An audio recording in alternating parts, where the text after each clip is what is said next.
Apakah suara saya cukup jelas? Ya, jelas Kak Edi.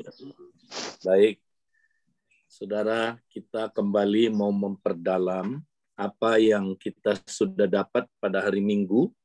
Ya, minggu ini kita belajar tentang bagaimana mempraktekkan disiplin-disiplin rohani. Nah, mengapa kita harus mempraktekkan disiplin rohani, saudara? Nah, ini berkaitan dengan kita harus bertumbuh dalam kasih karunia. Next kita baca. Nah, kalau saudara baca di dalam 2 Petrus 3 ayat 18, ya Petrus berkata demikian, tetapi bertumbuhlah dalam kasih karunia dan dalam pengenalan akan Tuhan dan Juru Selamat kita, Yesus Kristus, baginya kemuliaan sekarang dan sampai selama-lamanya. Jadi saudara, kita harus terus bertumbuh dalam kasih karunia. Karena semua apapun yang terjadi dalam hidup kita, dalam kekristenan, itu semua adalah kasih karunia. Kita diselamatkan karena kasih karunia, ya, kita boleh dibenarkan karena kasih karunia, kita boleh hidup kudus karena kasih karunia, kita boleh mempraktekkan firman Tuhan karena kasih karunia, apapun karena kasih karunia, saudara. Makanya kita harus bertumbuh dalam kasih karunia, ya, karena tanpa kasih karunia kekristenan tidak mungkin dijalankan. Karena kasih karunia adalah kemampuan untuk ya melakukan kehendak Tuhan, saudara, yang tidak mampu kita lakukan karena kita, saudaraku, sudah jatuh dalam dosa, dan walaupun, saudaraku, kita sudah ditebus Kristus, kita terus memerlukan kasih karunia sebagai kemampuan untuk kita, saudaraku, bisa melakukan prinsip kekristenan kita. Nah, tapi banyak orang, saudara, punya pengertian yang salah tentang kasih karunia. Karena ada orang menganggap, oh, kalau itu kasih karunia, ya udah saya diam-diam aja. Saya nggak perlu lakukan apa-apa. Kan semuanya kasih karunia. Betul, saudara. Semua karena kasih karunia. Tapi kalau saudara benar-benar hidup dalam kasih karunia, seperti Paulus bilang, saudara akan giat. Saudara akan semakin aktif. Kasih karunia justru membuat saudara aktif. Nah, saudara, mari kita lihat di dalam Titus, Paulus menjelaskan apa itu kasih karunia. Titus pasal 2, next kita lihat ayat 11. Dia bilang karena kasih karunia Allah yang menyelamatkan semua manusia sudah nyata. Nah, kasih karunia sudah diberikan untuk menyelamatkan kita, saudara. Ya, membuat kita menjadi orang benar. Kita diselamatkan. Puji Tuhan. Tapi dia nggak berhenti sampai di situ, ayat 12. Ia di sini siapa? Ini kasih karunia itu. Jadi kasih karunia itu digambarkan sebagai seorang manusia, saudara. Karena memang kasih karunia itu adalah Yesus sendiri. Ya, Yesus sang kasih karunia itu, saudara, yang penuh dengan kasih karunia itu, ia mendidik kita.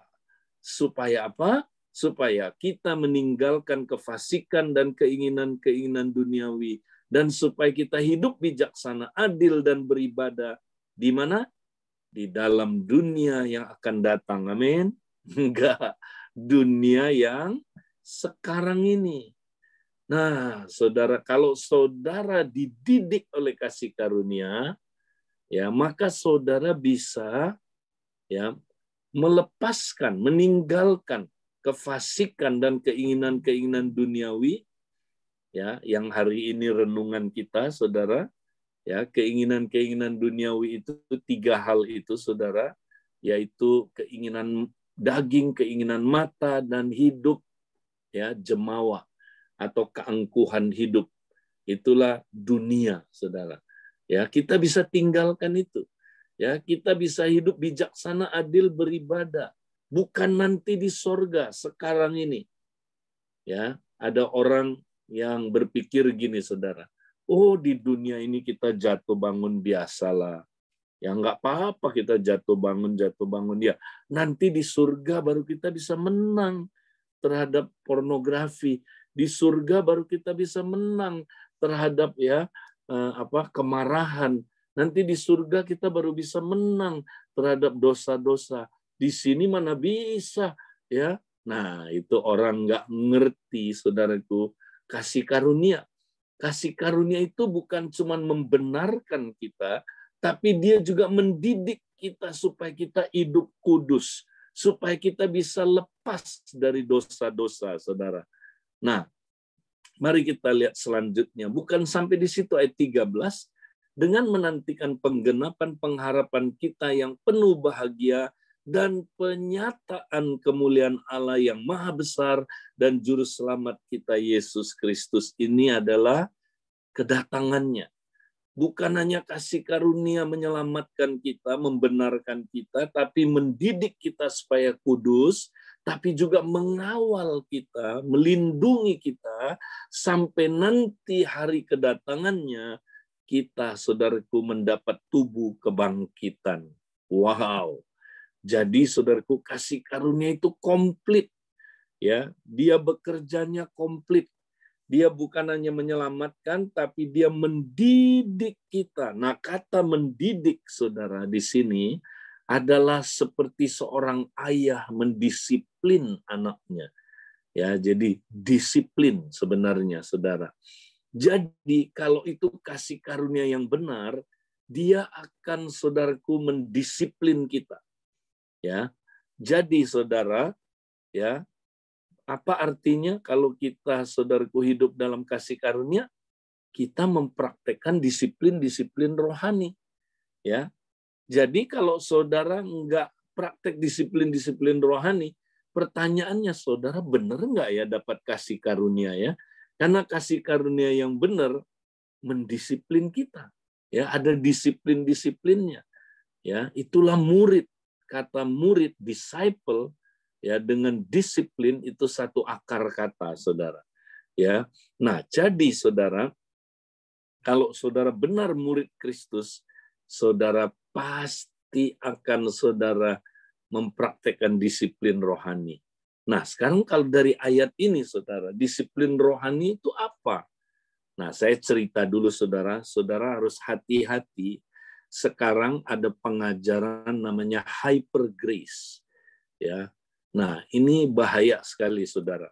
Ya, ini pengajaran yang telah menghilangkan peranan disiplin rohani. Ya, mereka bilang, oh nggak usah disiplin rohani, harus doa, harus puasa, ya, harus baca Alkitab, renungin Firman terus, ya, koram deo, oh nggak harus, ya. Pokoknya yang kata harus itu dianggapnya perjanjian lama. Dianggapnya apa, saudaraku, itu legalistik. Betul. Kita mempraktekkan disiplin bukan sebagai legalistik. Legalistik artinya gini, saudara. Ya, kita praktek disiplin supaya berkenan kepada Allah. Bukan.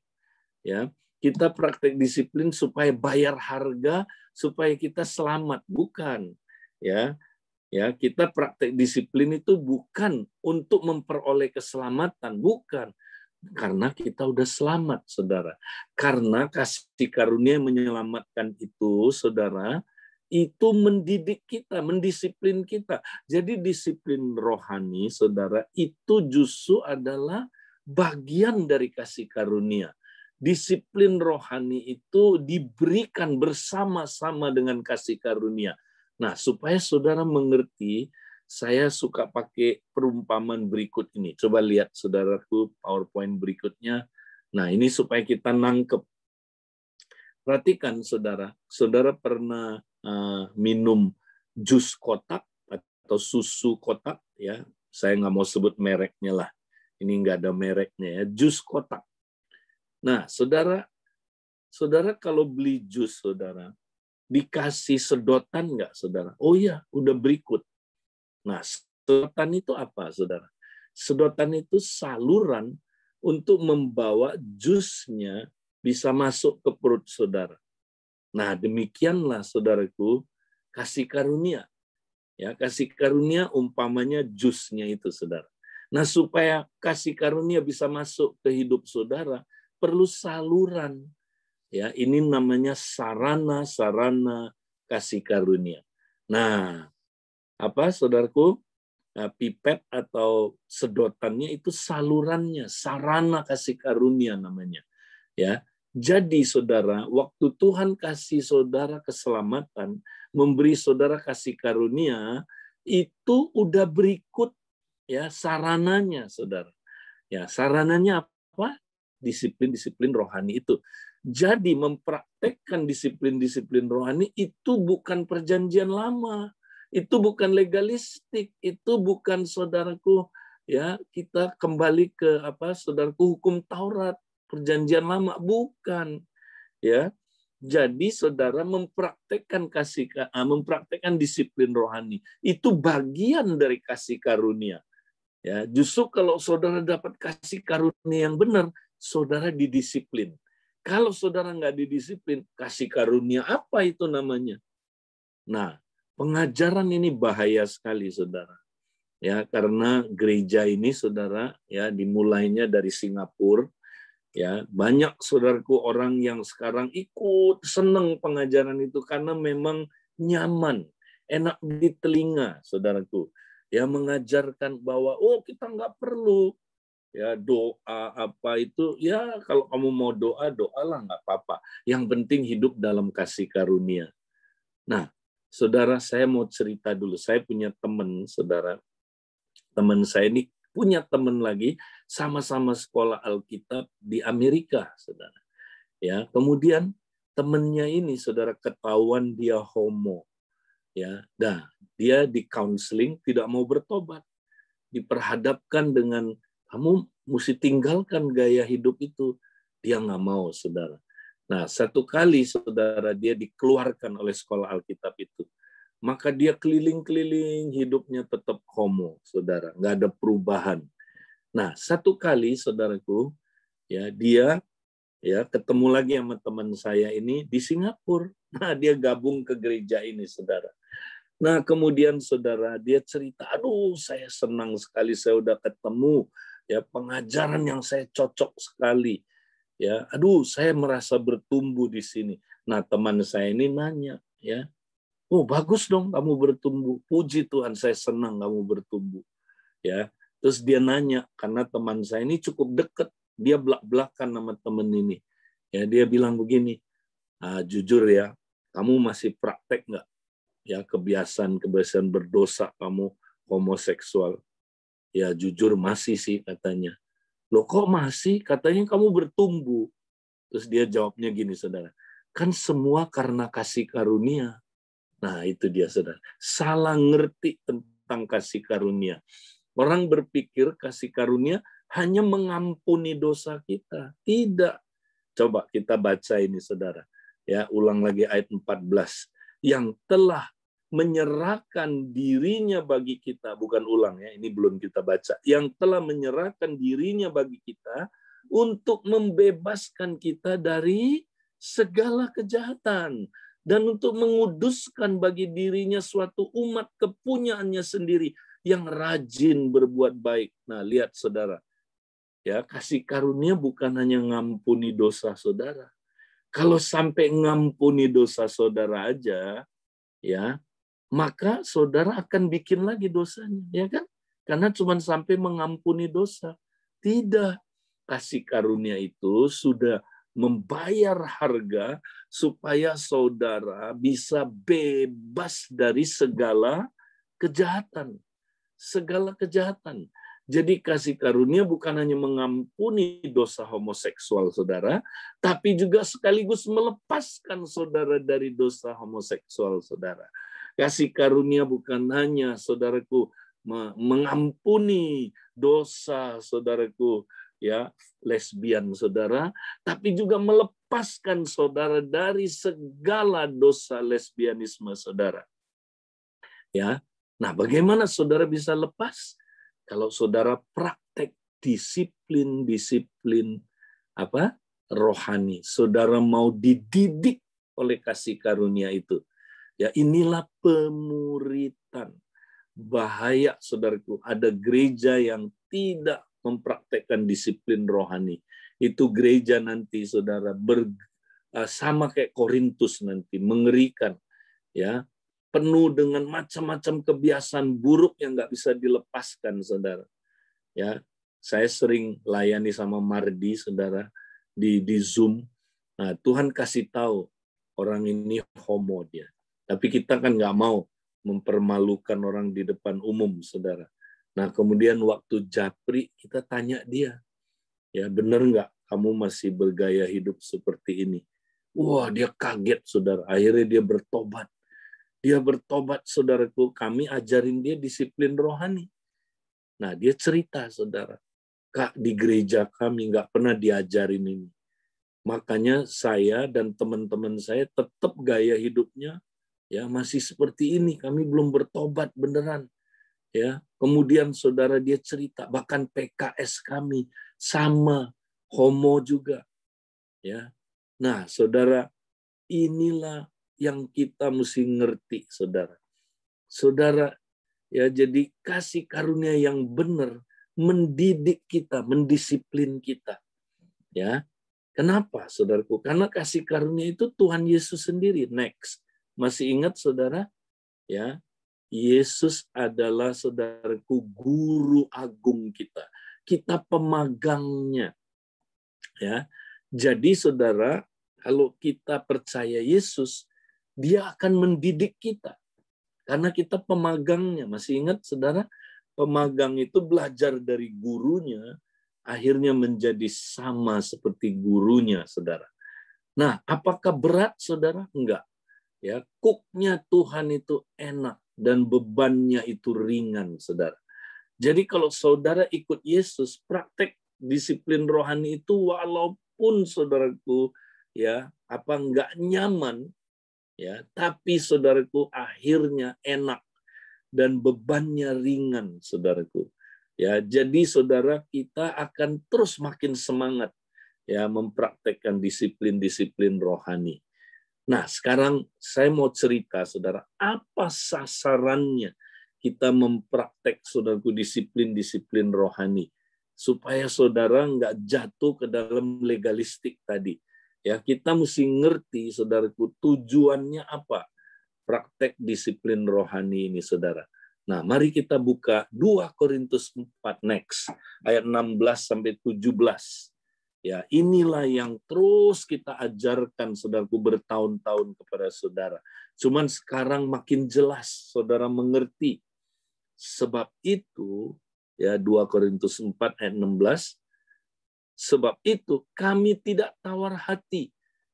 Tetapi meskipun manusia lahiriah kami semakin merosot, namun manusia batinnya kami diperbaharui dari sehari ke sehari. Sebab penderitaan ringan yang sekarang ini mengerjakan bagi kami kemuliaan kekal yang melebihi segala-galanya, jauh lebih besar daripada penderitaan kami. Nah, dengar saudara, tujuannya Yesus, ya saudaraku, akan mementor saudara adalah untuk mencapai ini, saudara. Ya, jadi kita sebagai pemagang ini goalnya. Ya, kita belajar dari Yesus ini, saudara.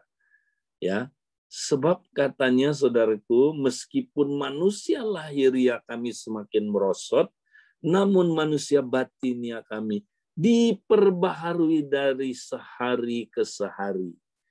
Nah, ini goalnya, saudara. Goalnya adalah ya kita mau serahkan manusia batinnya kita, saudara, ya supaya diperbaharui tiap hari, ya. Nah, apa itu manusia batinnya? Ya, nah manusia lahiriah, saudara, itu adalah yang kelihatan, tubuh saudara itu manusia lahiriah. Ya, jangan fokus ke tubuh saudara, karena tubuh saudara memang makin merosot. Ya, kita persembahkan kepada Tuhan terus tubuh kita, saudara. Ya, tapi saudara, yang Tuhan mau saudara fokus manusia batinnya kamu. Nah, apa itu manusia batinnya kamu, saudara? Manusia batinnya artinya yang nggak kelihatan, yang di dalam tubuh kamu itu. Nah, di dalam tubuh kita ada apa, saudara? Ada dua bagian, roh dan jiwa kita. Ya, masih ingat, saudara? Roh kita udah sempurna. Begitu lahir baru, roh kita taat. Ya, roh kita roh yang taat. Yesus bilang, roh berkehendak, ya kan? Nah, tapi saudara, yang udah rusak, tadi ada yang doa, udah rusak adalah jiwa kita. Nah, jiwa kita, kalau dalam Roma 12 ayat 2, itu namanya budi. Ya, budi. Ya, budi itu 3P, gampang ingatnya, 3P, pikiran, perasaan, dan perilaku. Ya, ini saudaraku udah rusak. Ya, pikiran-pikiran kita banyak pikiran-pikiran duniawi, pikiran-pikiran jahat, pikiran-pikiran yang nggak benar. Perasaan kita, saudaraku, perasaan-perasaan yang saudaraku terluka, perasaan-perasaan takut, perasaan-perasaan minder, perasaan-perasaan marah, saudaraku, dan berbagai macam kepahitan dan sebagainya. Saudara, itu perasaan-perasaan kita. Sehingga perilaku-perilaku kita, sikap-sikap hati kita, sikap hati yang saudaraku jahat. Ya. Nah, ini yang udah rusak. Manusia batinia kita udah rusak, yaitu bagian jiwanya. Nah, ini yang mesti diperbaharui terus-menerus. Ya, diperbaharui terus-menerus.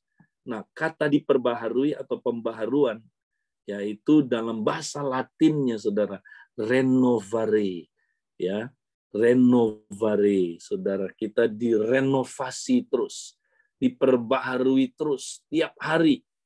Ya, nah, lewat apa? Ayat 17. Sebab penderitaan ringan yang sekarang ini, ayat 17 bilang, ya, mengerjakan bagi kami kemuliaan kekal yang melebihi segala-galanya, jauh lebih besar daripada penderitaan kami. Nah, penderitaan apa yang dimaksud penderitaan ringan ini, saudara? Nanti saudara baca konteksnya ya. Saya nggak ada waktu bahas ini. Nah, sebelumnya Paulus bilang kita senantiasa diserahkan kepada maut. Wow, ya, kita diserahkan kepada maut supaya kita bisa membawa kematian Yesus dalam tubuh kita, saudara. Kita bisa bawa kematian Yesus dalam tubuh kita. Jadi ini apa, saudara? Ini praktek disiplin-disiplin rohani. Jadi, saudara, ya, kalau kita mau terus diperbaharui tiap hari, saudara, kita mesti siap menderita. Nah, makanya gereja zaman akhir tuh gereja yang menderita, saudara. Ya, nah, penderitaan apa? Ini luas arti penderitaannya, saudara. Tapi salah satunya yang menjadi, saudaraku, pusat perhatian Paulus di sini adalah penderitaan karena kita harus menyangkal diri, kita harus pikul salib, kita harus, ya, saudaraku, mempraktekkan disiplin-disiplin rohani yang tidak membuat tubuh kita nyaman. Ya, tidak membuat kita, saudaraku, nyaman, nggak enak. Tapi kalau saudara praktek, ya, disiplin-disiplin rohani ini, penderitaan ini ringan sekali, saudara. Dibandingkan dengan kemuliaan kekal yang melebihi segala-galanya, yang akan, saudaraku, kita nikmati dalam kekekalan, saudara. Wow, penderitaan ringan ini nggak ada apa-apanya, saudara. Ya, nah, jadi, saudara, ini adalah goal dari praktek disiplin-disiplin rohani. Ya, jadi kita praktek disiplin rohani bukan untuk, saudaraku, membayar harga supaya selamat. Bukan, kita udah selamat. Bukan untuk, saudaraku, diperkenan oleh Tuhan. Tuhan sudah berkenan kepada saudara. Ya, tapi, saudaraku, ini untuk kebaikan kita, supaya manusia batinnya kita diubah. Nah, ini yang, ya, kita kalau di Abba Love Industry disebutnya manusia roh. Ya, jadi kita manusia rohnya mesti terus dibangun sampai, saudaraku, kita mencapai apa, saudara, standarnya? Manusia batinnya yang serupa dengan Kristus. Itu dia, saudara. Nah, kalau manusia batinianya, roh dan jiwa kita udah sama seperti yang Kristus miliki, ya, saudaraku, seperti yang ada pada Kristus. Nah, next kita lihat, saudara. Maka ini yang terjadi, saudara. Ya, nah, kalau saudara praktek khotbah di bukit, pasal 5, dia berbicara tentang situasi manusia batinia kita. Ya, pasal 5. Pasal 5 itu manusia batinia kita penuh dengan, saudaraku, macam-macam kejahatan karena udah rusak oleh dosa.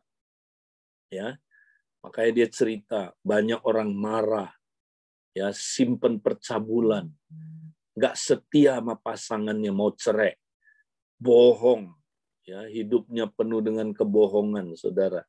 Terus apa, saudara? Ya, suka membalas kejahatan dengan kejahatan. Ya, tidak mempraktekkan kasih yang agape, tapi kasih manusiawi. Kalau engkau mengasihi aku mengasihi engkau. Ya, nah makanya, saudara, hidup manusia rusak nggak karu-karuan karena batinnya udah rusak oleh dosa. Itu pasal 5. Nah, lalu pasal 6 apa, saudara? Nah, caranya kita harus praktek disiplin-disiplin rohani. Nah, itu dia, saudara, pasal 6.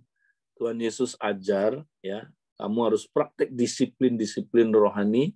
Apa, saudara? Doa, puasa, ya, memberi, terus apa? Hidup sederhana. Ya, contoh Tuhan Yesus, saudara, dia silence, dia suka diam, ya, menyendiri. Ya, terus apa, saudaraku? Lanjut sampai, ya, pasal 7, mempraktekannya harus di komunitas yang tidak saling menghakimi, ya, tapi yang saling mengasihi, yang praktek doa terus, tidak manipulatif, ya, saudara. Nah, akhirnya, saudara, hasilnya ini dia, Matius 7. Nah, ini hasilnya, ayat 17 sampai 18. Demikianlah setiap pohon yang baik menghasilkan buah yang baik, sedangkan pohon yang tidak baik menghasilkan buah yang tidak baik. Tidak mungkin pohon yang baik itu menghasilkan buah yang tidak baik, ataupun pohon yang tidak baik itu menghasilkan buah yang baik. Nah, ternyata khotbah di bukit Matius 5, 6, 7 mempersiapkan kita supaya manusia batinnya kita, yaitu, saudaraku, roh dan jiwa kita, ya, bisa jadi pohon yang baik. Nanti saudara lihat di Lukas 6 itu lebih jelas, ya, dihubungkan dengan perbendaharaan hati di situ. Ya, pohon yang baik pasti menghasilkan buah yang baik.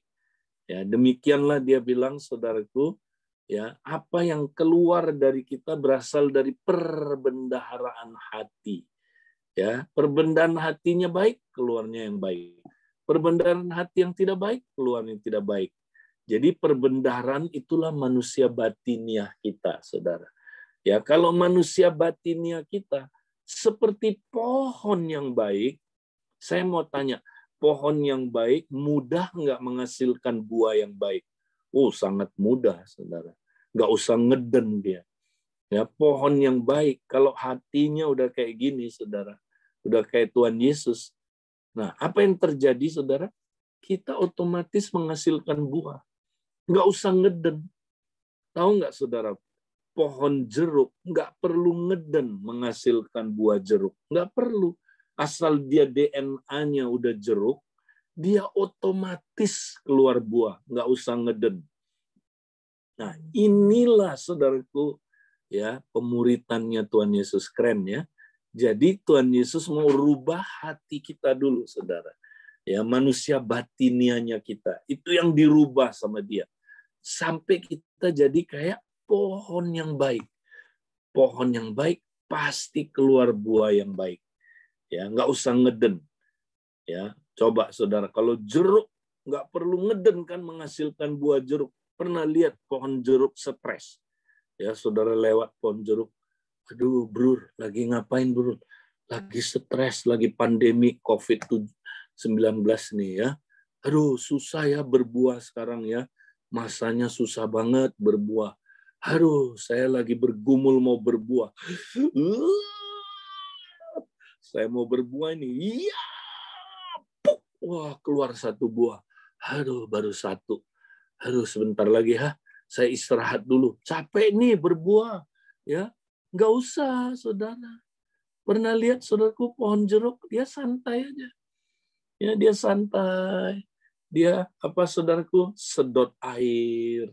Kemudian saudaraku dia sedot zat-zat ya vitamin-vitamin, mineral-mineral, ya air dari dalamnya. Kemudian saudaraku daunnya dibuka, dikasih ke matahari, terjadi proses fotosintesis. Buahnya keluar sendiri, saudara. Nggak usah ngeden. Ya, pohon jeruk nggak usah ngeden berbuah jeruk. Karena dia begitu mudah berbuah jeruk, saudara. Ya, yang paling sulit buat pohon jeruk apa? Berbuah pisang. Waduh, itu sulit sekali. Nah, ini ayat berikutnya bilang, ya, jadi tidak mungkin pohon yang baik itu menghasilkan buah yang tidak baik. Tidak mungkin. Nah, ini dia, saudara. Jadi, next kita lihat lagi, saudara. Jadi, Kristus mengubah manusia batinnya kita lewat disiplin rohani, saudara. Nah, dia temenin kita, dia latih kita. Makanya Paulus selalu bilang latihan ibadah, ya, itu berguna dalam segala hal, saudara. Itulah disiplin-disiplin rohani, ya, mengubah kita dari dalam sehingga menyebabkan kita dapat melakukan apa yang tidak mampu kita lakukan dengan kekuatan kita sendiri. Ya, jadi misalnya gini, saudara mau ngalahin pornografi, nggak bisa. Pakai kekuatan saudara nggak bisa. Saudara mau lepas dari homoseksual, nggak bisa lepas dengan kekuatan saudara. Nah, caranya gimana? Magang sama dia. Nah, nanti dia ajar kita, saudara, disiplin rohani. Ya, nah, diubahnya dari dalam dulu, saudara. Hati kita yang dirubah, jiwa kita, 3P itu, pikiran, perasaan, dan perilaku kita diubah dari dalam, saudara. Nah, kalau udah terus, saudara ikut Yesus terus, dia pakarnya, dia ahlinya, jangan takut. Yesus sudah lulus semua ini, saudaraku. Ya, dia udah jadi manusia, udah jadi kayak kita. Nah, hari ini renungannya, dia udah mengalahkan 3, saudaraku, akar dosa itu, keinginan mata, keinginan daging, dan kesombongan hidup, keangkuhan hidup. Ya, 3 itu dia udah kalahkan. Jadi saudara pasti mampu, ya, karena saudara sudah ada di dalam dia di dalam saudara. Ya, nah dia akan latih saudara. Nanti saudara jadi pohon yang baik itu. Nanti tiba-tiba saudara, kok aku bisa ya? Aku bisa ya lepas dari pornografi. Dulu saudara bergumul setengah mati. Wih, tengking-tengking keluar, dia balik lagi. Ya, saudara jatuh lagi. Nah, sekarang saudara, kalau saudara dilatih oleh Tuhan Yesus, nanti saudara jadi pohon yang baik, otomatis keluar buahnya baik, saudara. Nah, ini penting, ya. Nah, saya dengar saudara mau praktek puasa. Oh, haleluya, lakukan itu, saudara. Ya, Yesus bilang dalam Matius 6, ketika kamu berpuasa atau apabila kamu berpuasa, ya, dia nggak bilang jika kamu berpuasa, tapi ya apabila atau pada waktu kamu berpuasa. Kenapa? Karena puasa itu, saudara, itu udah umum, udah dilakukan. Ya, jadi itu bukan lagi ajaran baru, sudah dipraktekkan, hanya orang Yahudi mempraktekannya salah. Puasa untuk keren-kerenan, untuk tunjukin kepada orang lain, gua puasa ini. Nah, puasa yang kayak gitu nggak ada kuasanya, karena untuk nyenengin manusia. Nah, saudara, orang Yahudi, terutama orang Farisi, ya, puasanya itu 2 kali loh, saudara. Setiap minggu 2 kali, hari Senin dan Kemis. Ya, ini makanya Senin Kemis. Ya. Nah, orang Kristen mula-mula, saudara, ya. Itu banyak yang mengikuti, saudaraku, puasanya orang Yahudi. Ya, memang ini bukan suatu apa ya, saudaraku, sesuatu yang sifatnya kaku, bukan. Ya, tapi prinsipnya puasa. Nah, ada yang ambil seminggu sekali. Kalau saya ambil seminggu sekali hari Jumat, ya, gereja ortodok mengambil 2 kali, saudaraku. Ya, Rabu dan Jumat. Ya, kalau itu saudaraku Kristen ortodok. Ya. Nah, jadi disiplin rohani ini saudara tentuin sendiri. Saudara mau seminggu sekali, praktekin, saudara. Nanti ada event-event yang kita perlu berpuasa juga. Ya, kita perlu, saudaraku, lagi menghadapi tantangan, pencobaan, sedang saudaraku mau doain satu sakit nggak bisa sembuh, kita perlu puasa. Usir setan nggak bisa sembuh, kita perlu puasa. Ya, nah kita lihat terakhir, saudara, PowerPoint-nya. Jadi latihan ibadah atau disiplin rohani ada 2 jenis intinya. Ya, nah yang pertama disiplin penyangkalan diri, saudara. Ini kaitannya menyangkal diri kita. Ya, itu puasa, menyendiri, berdiam di, menyendiri itu silence. Solitude, ya, menyendiri. Yesus suka lakukan ini. Terus berdiam diri itu nggak ngomong apa-apa. Silence. Biasanya solitude sama silence dipraktekannya barengan, saudara. Atau dengan puasa juga bisa. Ya. Terus seringkali, saudara, kita nggak praktek sabat. Nah, sabat itu, saudara, slow down. Atau jangan, saudaraku, melakukan apa-apa, ya, kita rest. Ya, kita hanya diam aja, saudaraku, di rumah, ya. Ambil beberapa jam misalnya, saudara. Ya, kita praktekin itu. Itu disiplin rohani. Ya, terus kerahasiaan. Nah, tangan kanan memberi, tangan kiri nggak perlu tahu, ya. Kita lakukan sesuatu bukan untuk dipuji orang, itu intinya itu sih, ya. Terus penundukan diri kepada Tuhan, ya, di bawah otoritas Tuhan dan sesama pemimpin misalnya, ya. Nah, itu juga disiplin, saudara. Itu disiplin penyangkalan diri dan bisa yang lain-lain lagi, ya. Nah, kedua, saudara, disiplin keterlibatan. Engagement, ya. Nah, ini kaitannya sama Tuhan dan komunitasnya, saudara. Kita mesti tertanam di dalam komunitas yang Tuhan hadir atau rumah Tuhan lah, gitu ya. Nah, ini adalah disiplin misalnya Coram Deo. Itu salah satu disiplin yang paling basic, ya, Coram Deo itu, saudara. Makanya jangan, saudara, Coram Deo itu ya asal-asalan aja. Disiplin, sungguh-sungguh, saudara. Mencari Tuhan kan perlu sungguh-sungguh katanya. Hidup di hadirat Tuhan, nah itu Coram Deo. Merenungkan firman. Nah, ini minggu depan kita akan banyak bahas ini, ya. Ibadah raya, ya, itu apa, saudaraku, adalah disiplin, ya. Dalam hal ini kita semasa pandemi ini, ya, kita lihat apa, saudaraku, ya, sama-sama di layar kaca, nggak apa-apa, ya. Saudara, kita bisa sama-sama tetap yang merenungkan khotbahnya, ya, mendengar khotbah sama-sama, mendiskusikannya, terus ibadah komsel, kompak, dan lain-lain. Nah, ini semua, saudara, disiplin-disiplin rohani. Ini bukan sekedar kegiatan agamawi. Ini adalah sarana kasih karunia. Melalui ini kasih karunia datang kepada saudara, mengubah hidup saudara dari dalam, sehingga manusia batinnya, saudara, menjadi seperti pohon yang baik dan akan pasti melahirkan buah yang baik. Tuhan, kami berdoa supaya kami menangkap pengajaran ini, Tuhan, dan kami mau hidup praktek disiplin-disiplin rohani sebagai bagian dari sarana kasih karunia-Mu, Tuhan. Terima kasih. Dalam nama Yesus kami berdoa dan mengucap syukur. Amin. Oke, saya mau buka pertanyaan, kalau bisa 10 menit aja. Ya, mungkin Pak Untung mau pimpin ini, silakan. Ya, Kak. Makasih, Kak Edi. semakin saya sendiri semakin diteguhkan ya dalam hal disiplin ya Kak ya. Jadi saya mungkin mengawali pertanyaan saya mungkin selain teman-teman, kalau kita nggak pernah melatih tentang disiplin-disiplin rohani Kak, artinya kita juga nggak akan pernah mengalami yang namanya kasih karunia itu ya Kak ya, karena kita sendiri nggak mendisiplin ya, betul nggak Kak? Ya, ya. Jadi kalau kita benar mengerti kasih karunia itu tidak pasif.